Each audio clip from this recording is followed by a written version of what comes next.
Warning on Permanent WFH Policy. Warning on Permanent WFH Policy. My company committed to a full-time remote policy. People moved farther away since the rent where the office is located is ridiculous. Employees sold cars, bought office equipment, had kids or took them out of daycare, which has a huge waitlist in our area.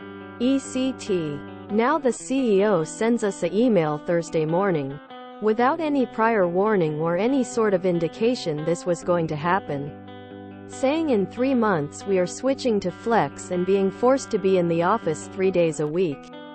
Stating the reason is collaboration, even though when we were in the office we all just sat at our cubicles on the computer and barely spoke to each other, and when we did it wasn't about work.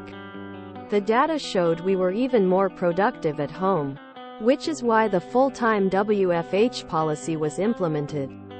So I just wanted to let you know my experience, and don't ever trust upper management. Even workers hired as virtual employees and not converted over to virtual are forced to come back, even if they live 100+ miles away. My company did an anonymous survey among workers how we felt about WFH. One of the top featured answers they quoted was, "It is one of the most crucial factors deciding who I will work for. Management needs to understand that forcing people into the office is a huge disadvantage on the labor market. It's called a constructive layoff. At this point, they don't care who leaves as long as attrition happens. You might have time to organize a strike or work stoppage. If nothing else, you have 3 months to look for a new job." My company went through a similar change in policy as well. Previously we're fully remote with an option to work in office once a week. Everyone was fine with coming in once a week to touch base with the team. Some even come in twice a week to use the meeting rooms. Then come 4Q of 2022 and suddenly the C-suites change their direction from optional once a week working in office to mandatory 3 days a week in an office. Everyone else weren't happy with this move. Some left for better opportunities elsewhere, but most of them ignored the direction of working in office 3 days a week. Even the managers were like, "We're treating this as a recommendation rather than a directive." Quote, ISTG as soon as they start tracking the tag in, out to track the WIO attendance, I'ma resign from this place. One of my best performing employees recently moved halfway across the country because she's been working from home for the past 2 years, and the company signed an agreement which allows up to 100% WFH.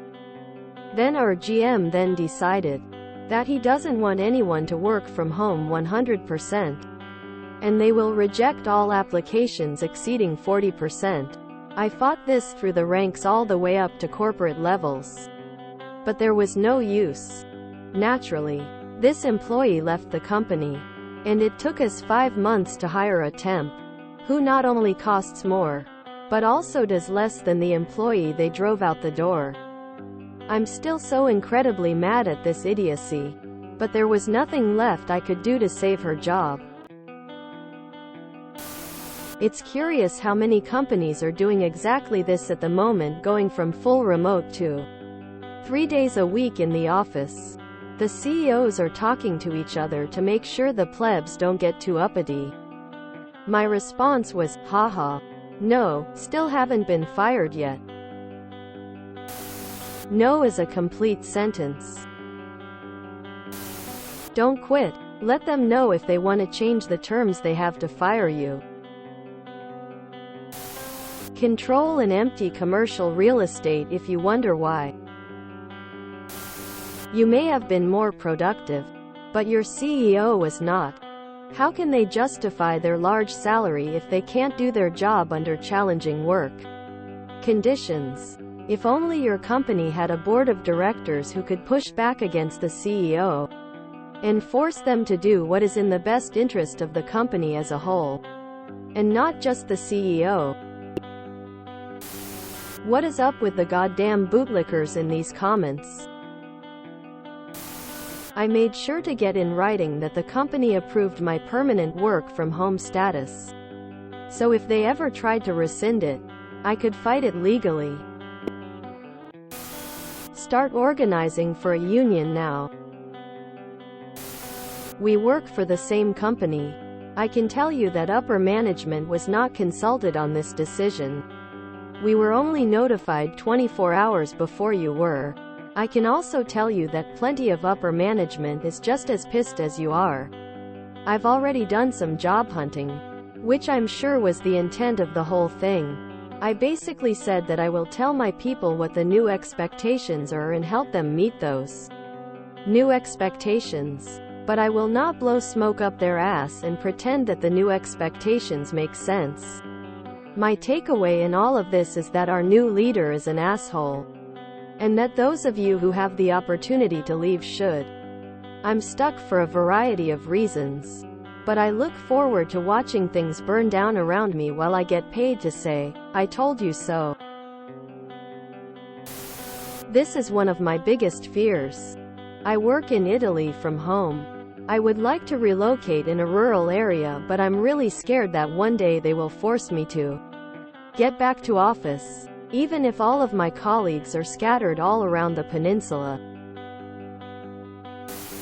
Was there anything in writing or that you all signed stating the WFH was the new normal moving forward? If yes, then go back over any and all written documentation. Maybe time to secure a lawyer. I'm a consultant and our small firm got acquired in January by a German company. Right now we don't even have an office, and one of the Germans wanted to do one-on-one meetings to talk to everyone about various topics. He says, "What do you think about getting an office?" I said, "You can get an office, but just know that I will never go in unless we are having a meeting, and that's only if it doesn't interfere with my clients." And he was shocked, lol. I told him it didn't make sense and why, and he was baffled. Apparently everyone else at the company said the same thing, so I don't think we're getting an office now. Smiling face with open hands. It's always collaboration. Every time. Companies are doing this to force you to quit and not have to pay out severance or unemployment. Just reply all and say, no. If you enjoyed this video, please check out our playlists full of similar content.